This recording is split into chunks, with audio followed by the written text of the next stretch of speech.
Je voulais parler avec vous vous rappeler en tout cas une histoire qui a eu lieu dans la Torah, qui est une histoire, un épisode en tout cas de la vie de David HaMelech, du roi David. Vous savez que David, c'est une référence inconditionnelle de la royauté d'Israël. C'est le roi par excellence. Et dans la vie de David, il y a eu un épisode qui était très spécial. Il a eu un enfant qui s'appelait Avshalom. Et Avshalom, lui, c'était un enfant qui a voulu faire un coup d'État, qui a voulu prendre la royauté à son père de force. Et la Torah, elle nous raconte comme ça que il a voulu prendre le pouvoir de force. Et qu'est-ce qu'il a fait? Il a rassemblé des hommes. Si ma mémoire est bonne, ils étaient à peu près 400 à peu près. Et il est arrivé vers le palais de David, au triple galop, avec ses hommes, pour évidemment prendre de force le pouvoir et, si besoin est, évidemment tuer David.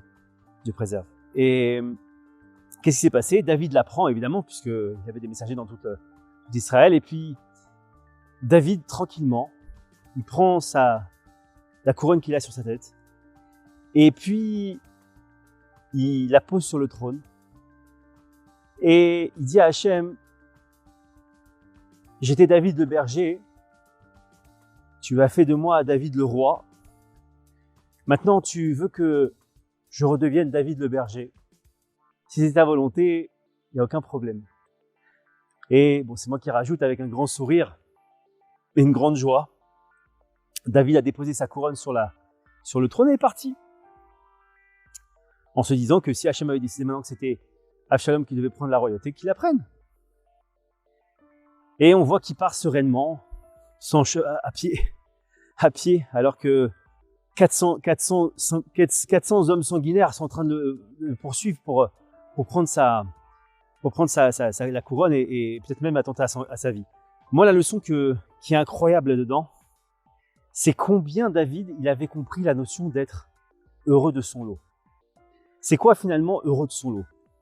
Heureux de son lot, c'est finalement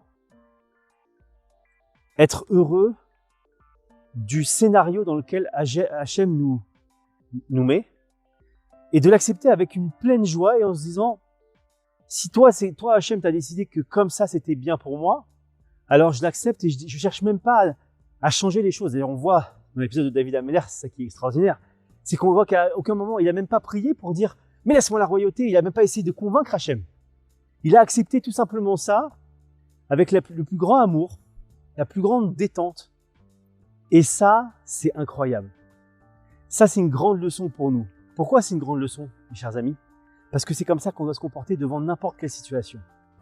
Encore une fois, je veux faire un focus sur ce qui se passe. Ce qui se passe, c'est qu'on voit que David, on va attenter à ses jours. Il y a son propre fils, son sang, sa chair, qui vient avec 400 mercenaires. Il sait très bien qu'il est prêt à tout pour prendre le pouvoir.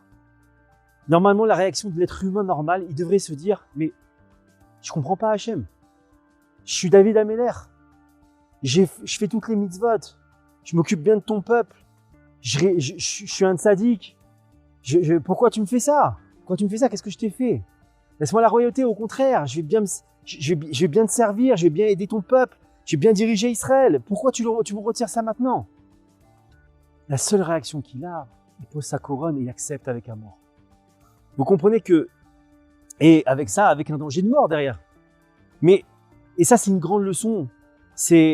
On doit tous accepter. Et la Torah, c'est pas un livre d'histoire, Dieu nous en préserve. C'est des enseignements continus pour nous. Pour nous apprendre comment nous, on doit se comporter face à n'importe quelle situation. Et on voit que c'est une situation critique. Une situation folle.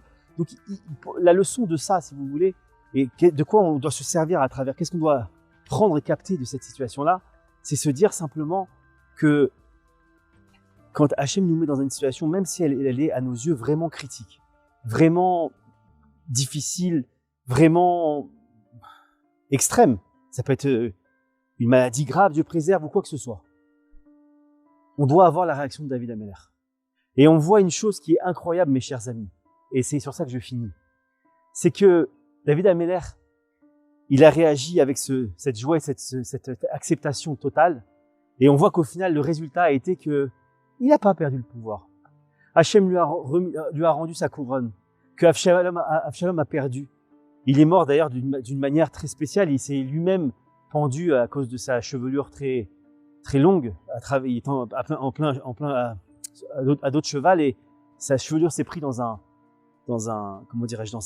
les branches d'un arbre, et il est resté suspendu et pendu comme ça. Et après ils l'ont achevé à coups de lance, peu importe. Mais en tout cas, ce que je veux vous dire, c'est que on perd pas. Quand on accepte, on perd pas. Et c'est ça aussi la leçon de l'histoire avec David Ameller. C'est qu'on perd pas quand on accepte la chose avec amour. Parce qu'on a rempli finalement notre part du contrat. David, il avait une part du contrat à remplir là-dedans, dans cette histoire. Il devait accepter cette histoire avec amour. En l'ayant accepté, en ayant posé avec amour et joie sa couronne, ça y est, il avait rempli sa part du marché. Donc Hachem, entre guillemets, il n'avait plus rien à lui demander, il n'avait plus qu'à lui mettre un 20 sur 20 et lui restituer ce qui était, entre guillemets, sa part. Qu'Hachem vous bénisse, et en espérant qu'on puisse tous être heureux de notre lot. C'est des bonnes nouvelles.